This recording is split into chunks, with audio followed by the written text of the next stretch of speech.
Organizimi I takimeve dhe bisedave me artistët e ka shndruar Galerina e Arteve në Shkodër në një hapësirë të domosdoshme për zhvillimin e dialogut kulturor dhe për promovimin e artistëve nga Shkodra dhe hapësirat mbar shqiptare, si nga brezat e rinj, ashtu edhe ata me kontribut të njohur. Drejtuesi Fatmir Juka thekson se qëllimi nuk është vetëm organizimi I ekspozitave, por ndërtimi një platforme të vazhdueshme bashkëbisedimi me artistët. Dy nga ngjarjet më të rëndësishme që do të mbahen gjatë gjysmës së dytë të këtij viti janë çmimi Hidromeno dhe Salloni Vjeshtës, të cilat tashmë kanë fituar karakter kombëtar. Po priremi të ruajmë skemen kryesore të eventeve, çka do të thotë Sallonin e Vjeshtës me patjetër programet e edukimit dhe bisedat, takimet publike po I zhvillojmë.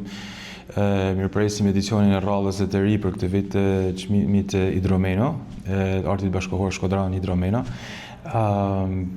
Do të vazhdojmë me personazhin e ftuar, me ekspozitën e lirë. Presim një grup artistësh nga Ulqini, ndoshta një resi me personazhin e ftuar. Pra ka disa momente që kam përshtypjen do të jetë shumë tërheqës për publikun e Shkodrës edhe ma gjanë skena artistike e Shkodrës.